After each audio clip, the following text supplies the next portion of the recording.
Assalamualaikum dan selamat sejahtera. Kali ini cikgu akan membincangkan tajuk elektrolisis larutan aqueous bagi faktor yang pertama iaitu faktor nilai anod. Ramai yang bertanya bagaimana nak menjawab soalan elektrolisis ni? Susah betul. Jom kita sama-sama membincangkan elektrolisis larutan aqueous faktor nilai anod.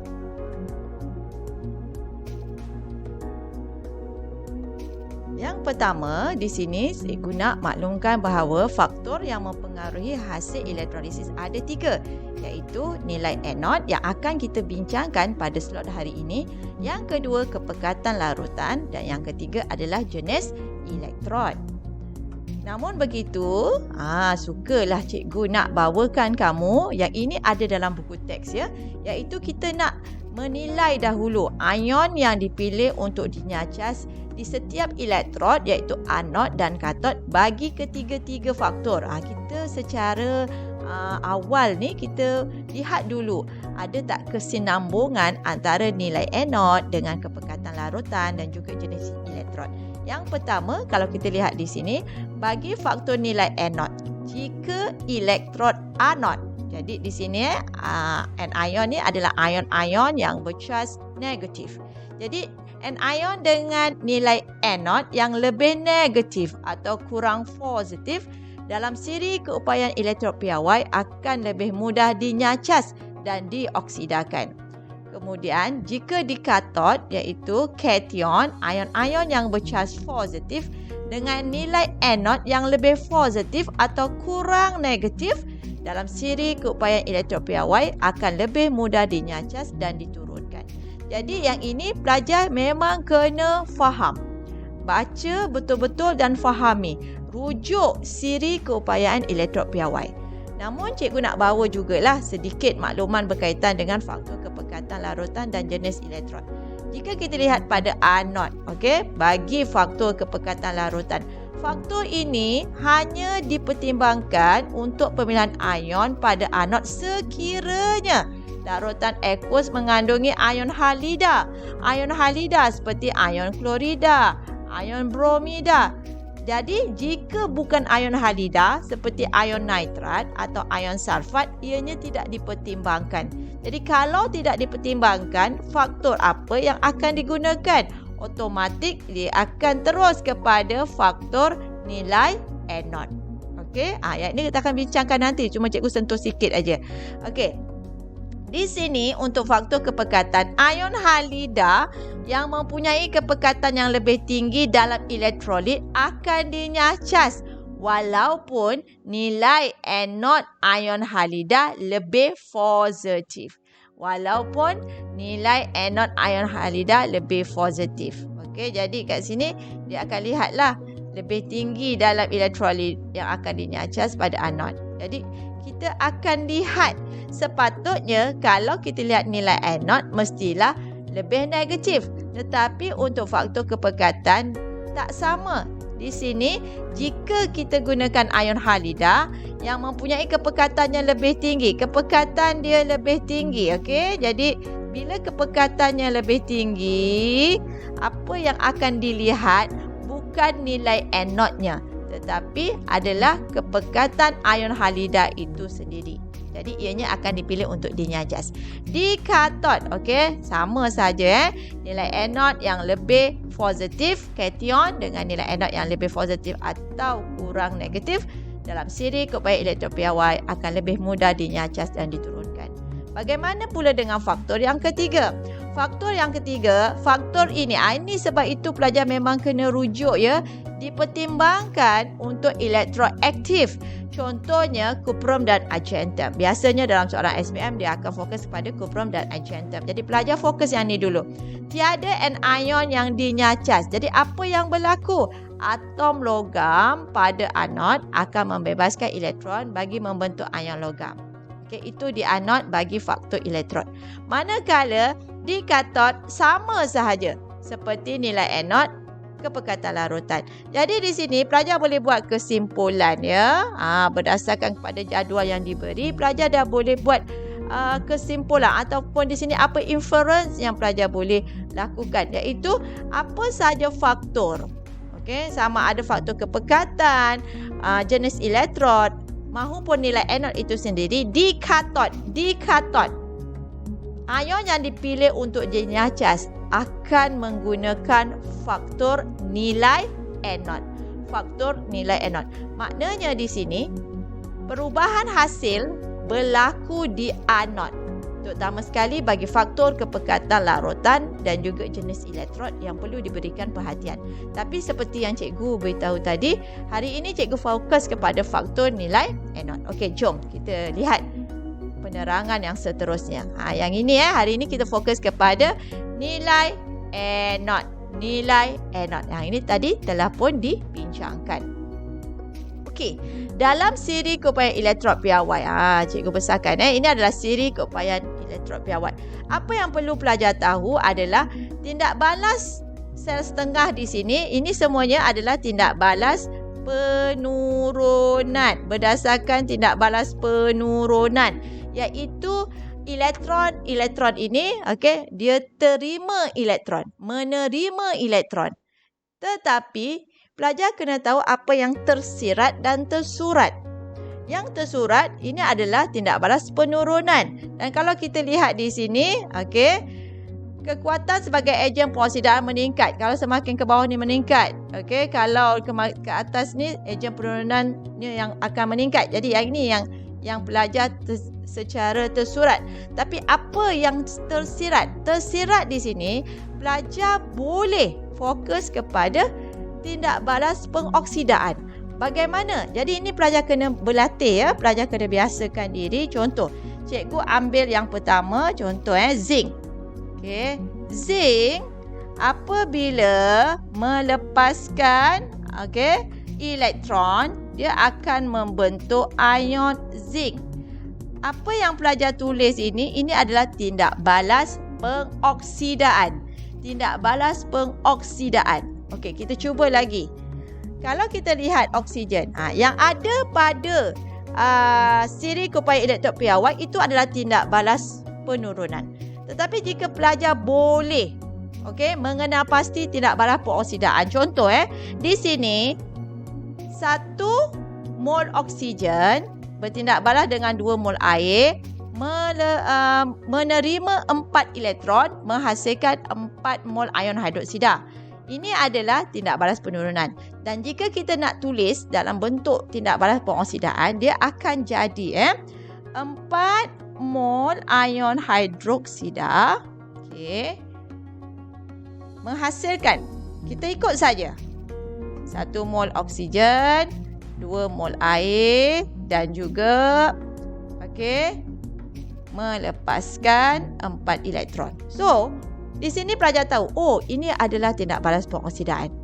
Kenapa cikgu nak minta pelajar biasakan diri menulis persamaan tindak balas setengah persamaan pengoksidaan? Sebab kita akan gunakan nanti pada faktor-faktor yang lain. Jadi pelajar kena biasakan diri. So, kita akan lihat bagaimana kaedah ini sebenarnya dapat membantu kamu. Okey. Yang ini cikgu nak memperkenalkan elektrolisis larutan aqueous menggunakan elektrod karbon. Jadi ini bukan faktor elektrod atau faktor kepekatan, tetapi apa yang cikgu nak tunjukkan di sini, ini kita menggunakan set elektrolisis. Ini dalam keadaan paling ringkas, gambar rajah paling ringkas. Jadi jangan ada pelajar tak tahu. Dalam peperiksaan keluar bentuk macam ni. Tak pernah tengok pun, ataupun tak ada pun dalam makmal. Ini kita gunakan sel elektrolisis. Yang ini kita panggil dia sel elektrolisis. Alat itu sebenarnya sel elektrolisis. Kadang-kadang paling mudah gambar rajah yang inilah.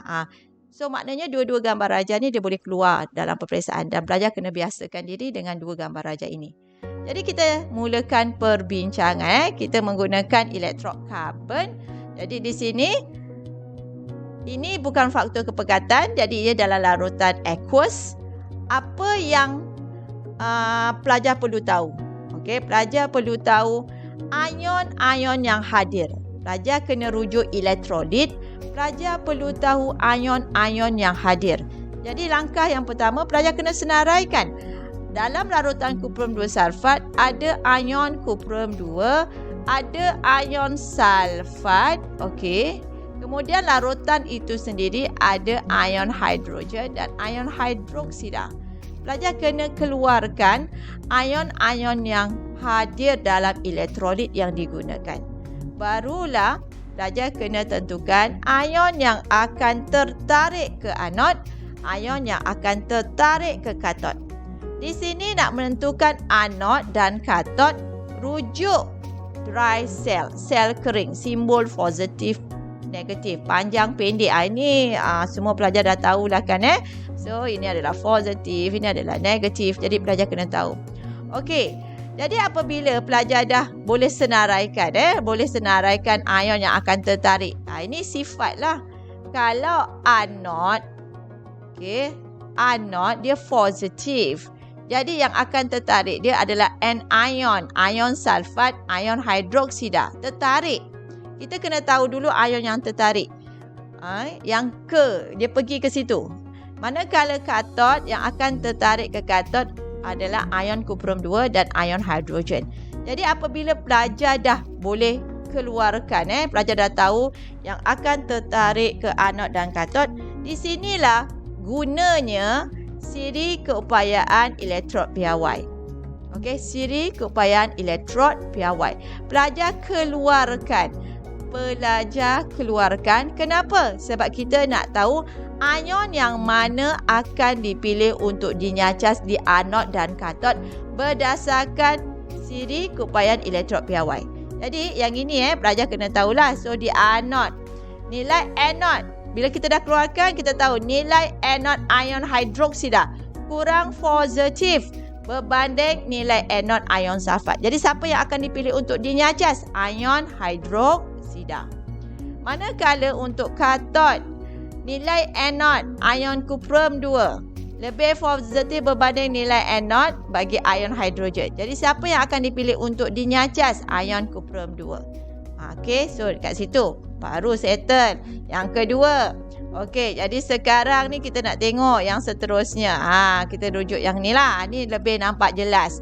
Pelajar memang kena keluarkan. Biasakan diri. Rujuk buku teks. Buku teks dia bagi 2 contoh. Larutan kuprum 2 sulfat dan asid sulfurik. So kita cuba bincangkan dua-dua hari ni. Okey, jadi macam ni lah pelajar akan keluarkan semua sekali. Ion yang tertarik ke anod dan katod. Ion, okey, yang akan dinyacas di anod dan katod. And then kena ada sebab, alasan. Tak boleh suka-suka je. Okey, suka-sukalah nak ion hidroksida atau ion kuprum 2. Tak boleh. Jadi pelajar kena ada alasan. Okey, dah dapat. Okey, keputusan ion yang akan dinyacas di anod dan katod. Di sinilah menulis tengah persamaan di anod dan katod. Menulis tengah persamaan di anod dan katod. Yang ini yang kena rujuk cara yang cikgu katakan tadi. Kenapa pelajar kena tahu tindak balas menulis tengah persamaan tindak balas pengoksidaan. So di sini ni pelajar akan dapat tentukan. Okey, kalau kita rujuk. Kalau kita rujuk di sini, yang ni nampak ni cikgu dah berikan contoh dia punya setengah persamaan. Jadi katakan kita tahu bahawa ion kuprum 2 dipilih untuk dinyacas dan satu lagi adalah ion hidroksida. Ion hidroksida dalam siri keupayaan elektrod piawai yang ada, ion hidroksida tu di bahagian belakang. Maknanya semasa, kalau cikgu tunjuk kat sini, kita rujuk. Ion hidroksida ni yang dekat sini ni dia kat sebelah sini. Tapi sekarang ion yang dipilih untuk dinyacas adalah ion hidroksida. So that's mean maksudnya kat sini kalau misalnya ion hidroksida tu adalah ion hidroksida yang awak tulis persamaan tindak balas pengoksidaan. Jadi pelajar boleh tengok balik. Kita go through. Ni pelajar kena biasakan diri. Kalau di katod, ion kuprum 2 dalam siri keupayaan elektron piawai memang ada. Ion kuprum 2 menerima 2 elektron membentuk kuprum. So automatik pelajar tahu ini adalah penurunan. Penurunan. Kenapa? Sebab memang ada dalam siri keupayaan elektrod piawai. Memang ada. So kalau ada tak ada masalah. Ini memang yang ada dalam siri kepada elektrod piawai itu adalah tindak balas penurunan. Tetapi yang ini tak ada. Okey, kena ditukar cara penulisannya. Jadi bila pelajar tukar cara penulisannya, pelajar pun boleh kenal pasti, oh itu adalah tindak balas pengoksidaan. Ini salah satu cara lah. Selain itu, nak tentukan tindak balas pengoksidaan dan penurunan boleh juga berdasarkan kepada sama ada dia menerima ataupun melepaskan elektron. Okey, tapi ini salah satu cara yang pelajar dengan cepat dan pantas ada dalam siri keupaya elektrod piawai, itu tindak balas penurunan. Okey, tapi kalau tak ada, kena ditukar cara penulisannya. Okey, itu adalah tindak balas pengoksidaan. Jadi kat sini cikgu akan beritahu jugalah. So, pemerhatian. Bila kita dah tahu setengah persamaan, jadi kita dah boleh dapat menganalisis apakah pemerhatian yang bakal kita dapat nanti, iaitu gelembung gas tidak berwarna terbebas di anod. So, you can see here, kat sini ni. Okey, kat sini nanti kita boleh dapat gelembung gas. Contoh ni gelembung gas. So, manakala untuk di katod, apakah pemerhatian? Pepejal perang terbentuk. Elakkan menggunakan istilah logam perang. Kita letak je pepejal perang terbentuk. Ini pemerhatian. Ada pelajar yang tak boleh nak bezakan. Apakah pemerhatian di anod? Tiba-tiba je dia bagi oksigen. Apakah pemerhatian di katod? Terus kuprum. Oksigen dan kuprum itu merujuk pada hasil ataupun inference. Okey, inferen. Apakah hasil di anod? Oksigen. Apakah hasil di katod? Kuprum. Itu baru betul. Kalau minta pemerhatian, terus kata, apakah pemerhatian di anod? Oksigen. Pelajar, sampai hari ni pun kita tak boleh nampak oksigen dengan mata kasar. Tak boleh nak main petik-petik oksigen masuk dalam hidung. Kita tak nampak. Okey. Jadi yang kita nampak, yang dapat diperhatikan adalah gelembung gas tidak berwarna. Okey. Manakala di katod, kadang-kadang ada pelajar juga yang mengatakan, apakah pemerhatian di katod? Selain daripada pepejal perang, elektrod menebal. Semakin menebal. Itu boleh. Okey. So, sekarang seterusnya.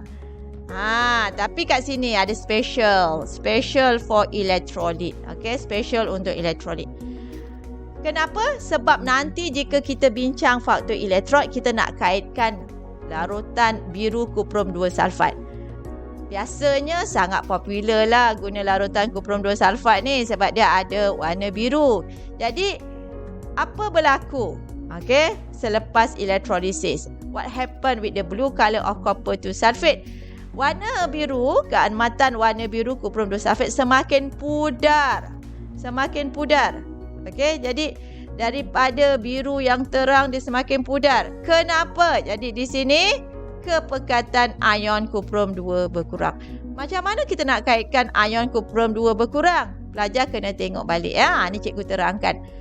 Ion kuprum 2 ni datang daripada elektrolit. Ion kuprum 2 datang daripada elektrolit. Dan kita tahu bahawa kuprum ni adalah salah satu unsur daripada unsur peralihan. Dan special karakteristik unsur peralihan ni adalah menghasilkan larutan berwarna atau sepatian berwarna. Jadi warna biru ni datang daripada ion kuprum 2. Tetapi apabila berlakunya, kita lihat tadi kan, dia punya setengah persamaan, ion kuprum 2, dia terima elektron membentuk kuprum. Okey, membentuk kuprum. Jadi lama-lama, ion kuprum 2 terenap, pepejal perang kat sini dah terbentuk. So, makin lama, kepekatan ion kuprum 2 ini semakin berkurangan. Bilangan ion kuprum 2 ni pun semakin berkurangan dalam elektrolit. Tidak seperti asal. Sebab itu warna biru larutan kuprum 2 sulfat semakin pudar. Pelajar kena faham penerangan cikgu. Nanti kita masuk faktor elektrod, pelajar kena kaitkan. Apa beza kalau kita gunakan elektrod kuprum? Ada tak perbezaan pada warna biru larutan kuprum 2 sulfat? Okey. So, dah tahu dah. Larutan biru semakin pudar. Kenapa? Kepekatan ion kuprum 2 semakin berkurangan. Semakin berkurangan. Jadi tuliskan hasil inferen. Ni yang cikgu kata bila sampai sini baru boleh kata gas oksigen terbentuk, gas oksigen terbebas, gas oksigen hadir. Okey, di katod kuprum terbentuk. Okey, jadi itu baru betul mengikut kehendak soalan. Okey, so yang ini adalah elektrolisis larutan aqueous bagi larutan kuprum 2 sulfat menggunakan faktor yang pertama, nilai anon. Okey, harap faham ya. Okey, yang kedua, yang ini baru sampai inference. Satu lagi yang cikgu nak maklumkan, jika nak kaitkan dengan redox. Okey, mungkin ada pelajar yang nak kaitkan dengan redox. Yang ini pelajar boleh rujuk kepada sama ada membebaskan elektron, okey, atau menerima elektron. Jadi kalau di anod ni kita nampaklah, ni membebaskan elektron.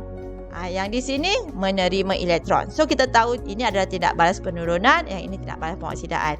Tapi tadi pun sebenarnya pelajar dah boleh kenal pasti yang mana satu tindak balas pengoksidaan dan penurunan. Dalam soalan peperiksaan, dia boleh minta anda terangkan suatu tindak balas. Kita kaitkan dengan redox berdasarkan faktor. Contohnya mungkin nak merujuk kepada nombor pengoksidaan terpulang. Yang ini cikgu bagi contoh dari segi membebaskan dan menerima elektron. Jadi pelajar boleh terangkan kenapa tindak balas ini dikategorikan sebagai tindak balas redox. Okey, adakah tindak balas redox boleh berlaku? Jadi boleh berlaku. Kenapa? Jadi terangkan. Jelas kat sini. Kenapa boleh berlaku? Apabila 4 mol ion hidroksida, okey, dia akan membentuk 2 mol air, 1 mol oksigen dan 4 elektron dibebaskan. Jadi di sini tidak balas pengoksidaan berlaku. Kita balik semula kepada maksud redox dan di katod 1 mol ion kuprum 2 menerima 2 elektron membentuk kuprum. 1 mol kuprum. Ini cikgu sebut dari segi kuantitatif. Jadi tidak balas penurunan berlaku. So pelajar dah boleh kaitkan. Beri penerangan yang tepat. Okey. Yang ini ringkasan ni ada dalam buku teks. Jadi pelajar kena tahu, dapat macam ni. Okey. Dapat seperti apa yang dinyatakan merujuk kepada penerangan yang cikgu nyatakan tadi. Ini ada dalam buku teks. Boleh rujuk terus dalam buku teks. Sangat bagus. Okey. Jadi sekarang kita nak pergi kepada yang kedua, iaitu dalam buku teks memang minta pelajar untuk mencuba elektrolisis larutan aqueous bagi asid sulfurik cair menggunakan elektrokarbon. So kita nak lihat bagaimana pula elektrolisis asid sulfurik cair menggunakan elektrokarbon. Masih lagi menggunakan faktor nilai anod dari segi pemilihan ion yang akan dinyacas. Seperti biasa, pelajar kena senaraikan ion yang hadir. Jadi kat sini untuk sebagai permulaan lah. Pelajar kena, dalam tu ada asid sulfurik. So ada ion hidrogen, ion sulfat. And then ada ion hidrogen, ion hidroksida juga untuk dalam air. Sebab ada larutan. Tapi bila pelajar nak senaraikan, tak perlulah tulis hidrogen tu, ion hidrogen tu 2 kali. Sekali je dah cukup. Jangan nanti ion hidrogen, ada 2 kali. Tak perlu. Okey. Jadi di sini kita lihat di katod. Okey, ion yang tertarik ke anod ada 2 lah, ion sulfat dan ion hidroksida. Tetapi di katod memang ada 1 ion hidrogen. So di sini tak perlulah pilih, memang 1 je. Jadi ion hidrogen itulah akan dipilih untuk dinyacas di katod. Jadi sekarang fokus kepada ion hidroksida. Jadi kenapa ion hidroksida dipilih untuk dinyacas? So macam tadilah. Berdasarkan kepada nilai anod, ion hidroksida kurang positif berbanding ion sulfat. Ini kalau dah biasa, pelajar dah, senangnya elektrolisis ni. Elektrolisis ni sangat menarik ya. Okey, kemudian tulislah setengah persamaan di katod dan di anod. Yang ni. Tadi cikgu dah banyak kali bagi tahu pada pelajar. Biasanya cikgu ingatkan pelajar cikgu macam mana nak hafal. Sebab untuk setengah persamaan 2 ni, ion hidroksida dan ion hidrogen ni sangat popular. Jadi pelajar bolehlah hafal 4 orang handsome, minum 2 cawan air, sebiji oren, 4 epok-epok. Kan senang nak hafal.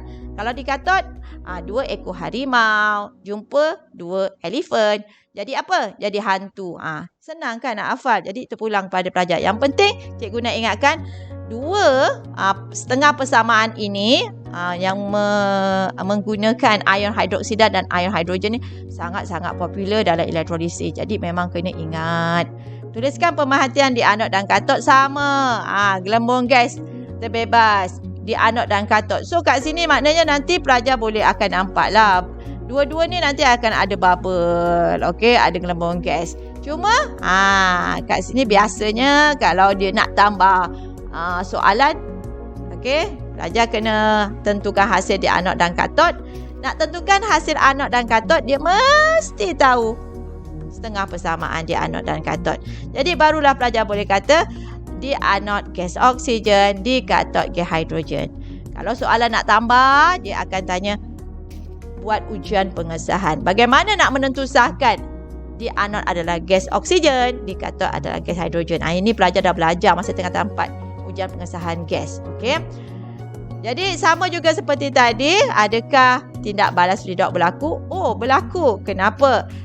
Cikgu tulis di sini adanya berlaku dari segi pembebasan dan penerimaan elektron ya. Jadi di anod 4 elektron dibebaskan. Jadi kalau di katod menerima 2 elektron.